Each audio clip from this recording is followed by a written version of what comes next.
Hey, there, name's Julia. I'm 35, work as a school teacher, and I'm married to Mark. He's a big shot manager at some corporate firm, rakes in a good amount of cash. We've been hitched for about 5 years now. Mark's got a son from his previous marriage, kid's name is John, he's 12. Let me paint you a picture of our lives. I'm as normal as they come, got a steady job, a home, a man I love, and a kid who isn't mine but I've come to love him like my own. Sounds pretty good, right? Well, it ain't all sunshine and rainbows. Mark and I have been trying to have a kid of our own. Month after month, the same routine. The hope, the anticipation, and then the crushing disappointment. The worst part of it all? Mark points the finger at me. One evening, Mark comes home, his face is like a thundercloud. He throws his briefcase on the couch, loosens his tie, and pours himself a stiff drink. I'm in the kitchen, trying to cook dinner, trying to ignore the tension that's thick in the air. He takes a sip of his drink, then turns to me, his eyes hard. Julia, he says, his voice cold, I have a kid. I didn't have any issues with Linda. It's you who can't. His voice trails off, but the message is loud and clear. I'm the problem. His folks, they're no better. They echo his sentiments. I still remember a family dinner at their place. Mark's mom, a stern woman with a sharp tongue, looks at me across the table and says, Linda gave us a grandson. We thought you'd give us a grandchild too, Julia. But it seems we were wrong. The room goes quiet, and I feel like I've been slapped. I can't say anything, can't do anything. I just sit there, my face hot, my heart pounding. Then there's Linda, Mark's ex, the mother of John. She's like a specter that haunts our lives. She's a barmaid, always dressed to kill, always the life of the party. I've met her many times. She's got a way about her, a way that draws people in. She knows how to talk, how to charm. She's got Mark's folks eating out of her hand. I remember one time she came over to pick up John. Mark's mom was there, and they greeted each other like long-lost friends. I watched from the doorway, feeling like a stranger in my own home. Julia, we were just looking at old photos. You should join us. Linda's voice, sugary sweet, cuts through the silence of the room. She's sitting on our couch, flipping through our family album with Mark's mother. I stand in the doorway, my heart pounding in my chest. I feel like an intruder in my own home. I plaster a smile on my face and walk over to them. The photos are a stark reminder of a past I was never part of. Mark and Linda, young and in love.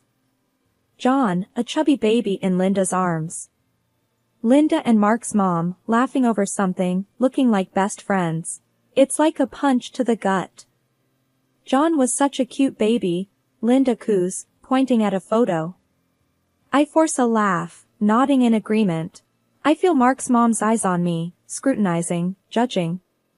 The room is filled with an uncomfortable silence. I excuse myself, mumbling something about checking on dinner. Mark, meanwhile, is a ghost in our lives. He's always at work, always at the golf club, always on his computer. He's there, but he's not really there, you know? He pays his alimony to Linda, buys John the latest gadgets, tries to be the cool dad. But when it comes to me, to us, he's always too tired, always too busy. One night, he comes home late from the club, the smell of alcohol heavy on his breath. I'm sitting on the edge of the bed, a report card in my hand. Mark, I say, trying to keep my voice steady, we need to talk about John's grades. He grunts, his eyes still closed. Not now, Julia, he mumbles, I'm tired. But Mark, I insist, his grades are slipping. We need to. Julia, he snaps, his voice harsh. I said not now. He turns over, his back to me, and that's the end of our conversation. Later that week, I'm at the grocery store, picking up some stuff for dinner. I bump into Linda in the frozen food aisle. She's got a cart full of junk food, probably for John. He's always been a picky eater, always preferred junk over home-cooked meals. I try to keep my distance, but she spots me. Julia, she calls out, a smirk on her face. Shopping for dinner? I nod, forcing a smile. Just the usual stuff, I reply, keeping my voice casual. She laughs, a high-pitched, annoying sound. You know, John loves my spaghetti. You should try making it sometime. Her words are like a slap in the face. But I keep my cool, nodding and mumbling something about trying it out. I rush home, my mind a whirl of thoughts. I'm left to pick up the pieces. I'm left to play mom to John, to help him with his homework, to attend parent-teacher meetings, to deal with his mood swings. I'm left to clean up Mark's mess, to play the dutiful wife, to put on a happy face when all I want to do is scream. I'm sitting at my desk, scrolling through my phone when a message pops up. It's from my friend, Jenna. There's a photo attached. I open it, and my heart stops. It's Mark, my Mark, with his arm around Linda. They're in a bar, laughing, looking cozy. I can't breathe, can't think. I feel like I've been punched in the gut. I wait for Mark to come home, the photo burning a hole in my pocket. He walks in, tired, a little drunk. I take a deep breath, steeling myself. Mark, I say, my voice steady, we need to talk. He grunts, dropping his keys on the table. What is it, Julia? He asks, his voice tired. I hold up the photo, my hand shaking. He looks at it, his face blank. Then he laughs, a loud, harsh sound. So what? He asks, his voice cold. Linda and I are friends. We have a kid together. His words hit me like a slap in the face. Friends, I repeat, my voice a whisper. He nods, his face hard. Yeah, Julia, friends. We have a kid together. We have a history together. What's your problem? I feel tears prick at my eyes, but I blink them back. I won't let him see me cry. My problem, I say, my voice rising, is that you're my husband, Mark. You're supposed to care about me, about us. He scoffs, rolling his eyes. Oh, Julia, he says, his voice dripping with sarcasm. Always the drama queen. I'm bored, Julia. Bored with this, with us. Linda, she's fun. She's exciting. She understands me. I feel like I've been punched in the gut. I can't breathe, can't think, but I won't let him see me break. I won't give him the satisfaction. Fine, I say, my voice cold. If that's how you feel, then maybe we should end this. He looks at me, his face blank. Then he shrugs, a casual, cruel gesture. Maybe we should, he says, his voice cold. He walks away, leaving me standing there, the photo still clutched in my hand. The next day, I decide to confront Linda. I find her at the bar, serving drinks, laughing with the customers. She looks up as I walk in, her smile fading. Julia, she says, her voice cautious. What brings you here? I slam the photo on the bar, my heart pounding in my chest. What's this, Linda? I ask, my voice steady. She looks at the photo, then at me. She shrugs, a smirk on her face. Mark and I are friends, Julia, she says, her voice casual. We have a kid together. I feel a surge of anger, of betrayal. But I keep my cool, keep my voice steady. He's my husband, Linda, I say, my voice cold, and I won't let you ruin my marriage. She laughs, a harsh, cruel sound. Oh, Julia, she says, her voice dripping with sarcasm, your marriage was ruined the moment you walked into it. Mark's always been mine. He always will be. I feel a surge of anger, of determination. I won't let her win, won't let her destroy my life. We'll see about that, Linda, I say, my voice cold. We'll see about that. I turn and walk away, leaving her standing there, the photo still on the bar. I've got a fight in me, and I'm not going down without a fight.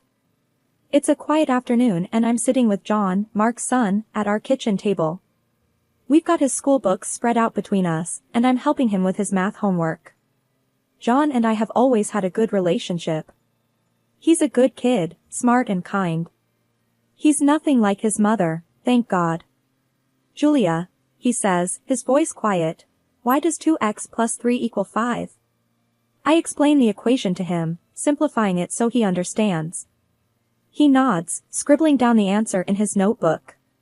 We work in silence for a while, the only sound the scratch of his pencil and the occasional sigh of frustration. Then, out of the blue, he says, Dad and Mom meet a lot, you know? I freeze, my heart pounding in my chest.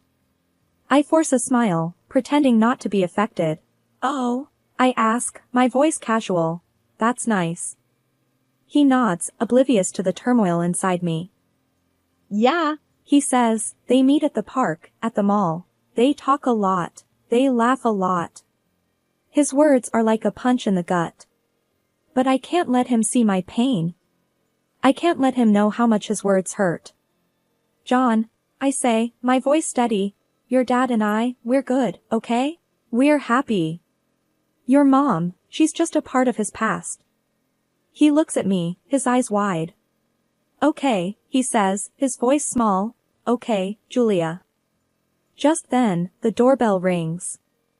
It's Linda, here to pick up John. I stand, my heart pounding in my chest. John runs to the door, excited to see his mom. I follow him, my mind racing. I have to confront her, have to tell her to stay away from Mark. Hey, John, Linda says, her voice sweet. Ready to go? John nods, running to get his bag. Linda turns to me, her eyes cold. Julia, she says, her voice icy, we need to talk. I nod, my heart pounding in my chest. Yes, I say, my voice steady, we do. We step outside, away from John. I take a deep breath, steeling myself. Linda, I say, my voice cold, you need to stay away from Mark. She laughs, a harsh, cruel sound. Why? She asks, her voice mocking. Because he's your husband. Because you love him? I feel a surge of anger, of frustration. But I keep my cool, keep my voice steady. Yes, I say, my voice cold, because he's my husband. Because I love him. She smirks, her eyes cold. Oh, Julia, she says, her voice dripping with sarcasm. You're so naive. Her words hit me like a slap in the face. But I won't let her see me break. I won't give her the satisfaction. I'll fight for him, Linda, I say, my voice cold, I won't let you take him away from me. She laughs, a harsh, cruel sound. Oh, Julia, she says, her voice mocking. You don't stand a chance. I have John. He's my trump card. Her words are like a punch in the gut. I can't breathe, can't think. But I won't let her see me break. I won't give her the satisfaction. We'll see about that, Linda, I say, my voice cold. We'll see about that. She leaves, taking John with her. I'm left standing there, my heart pounding in my chest. But I won't let her win. I won't let her take Mark away from me. The days roll on, and I find myself in the park with John again. The sun is shining, casting long shadows on the ground. Kids are laughing, playing. It's a normal day, just like any other. But inside, I'm a whirl of thoughts and emotions. John and I have a routine. We walk around the park, chat about school, friends, video games. He's a good kid, easy to talk to. I've grown fond of him. He's not my son, but I care about him. And that's why the revelation I'm about to stumble upon will hit me so hard. We get back from the park, and it's time for homework. John's got a biology assignment, something about genetics and blood types. I help him out, explaining the basics.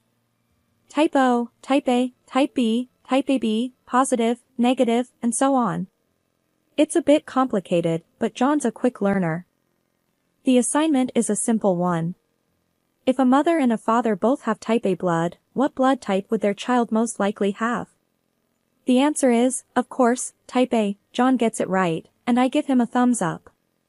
Then, he looks at me with a puzzled expression.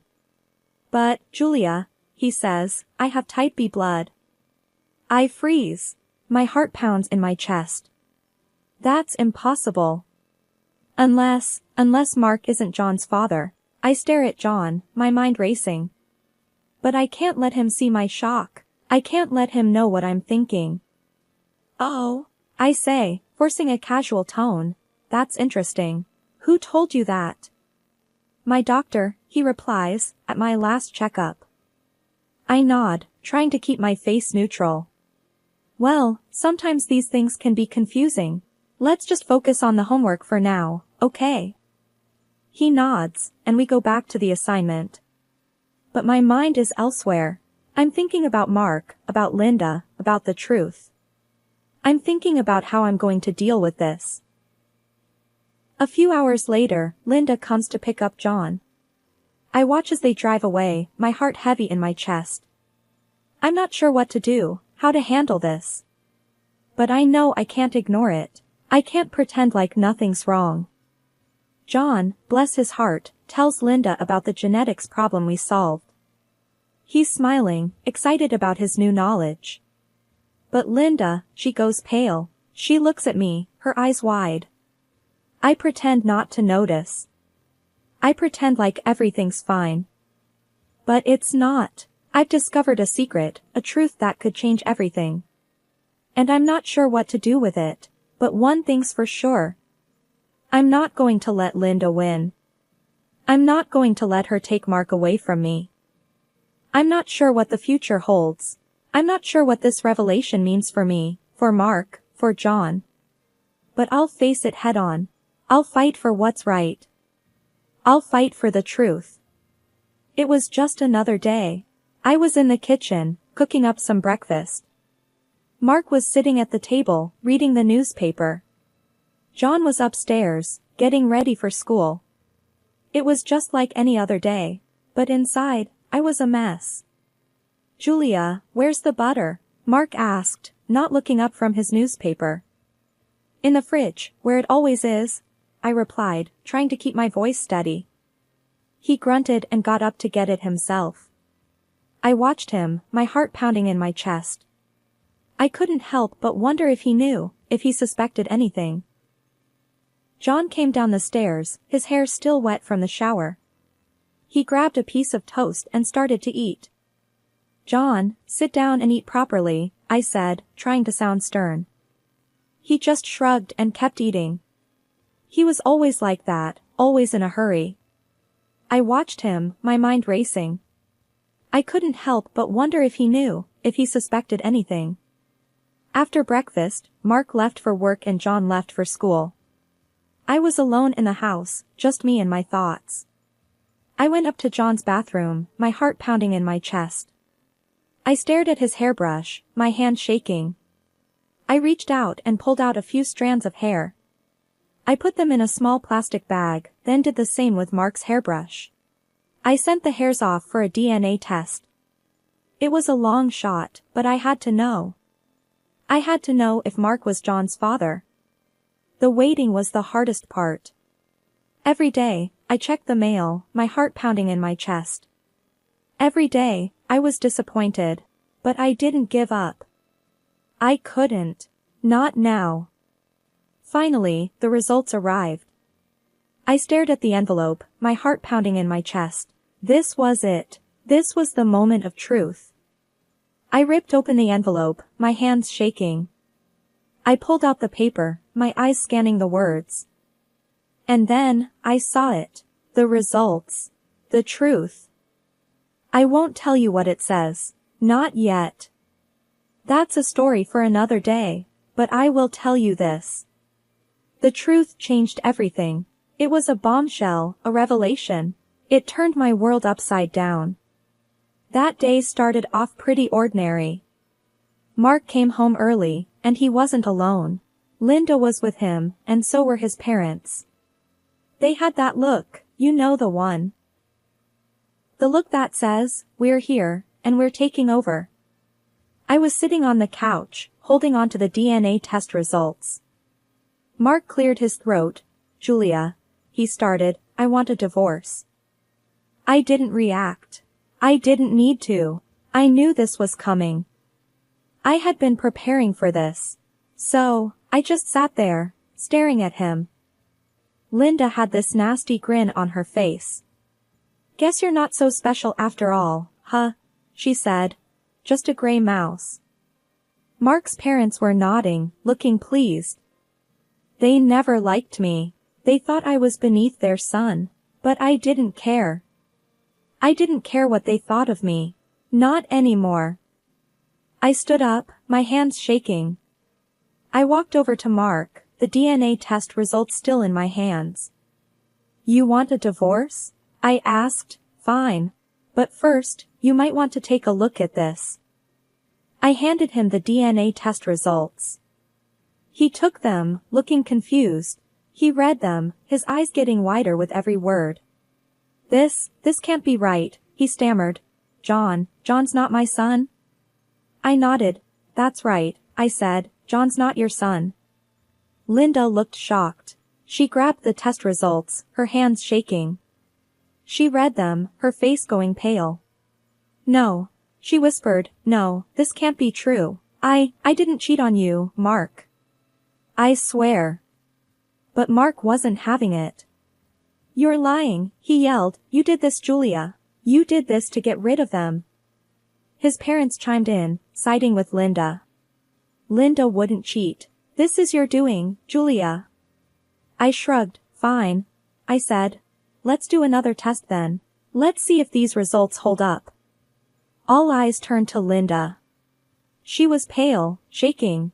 No, she said, no more tests. I smirked. Why not, Linda? If you're so sure John is Mark's, what's the harm in another test? Linda broke down, tears streaming down her face.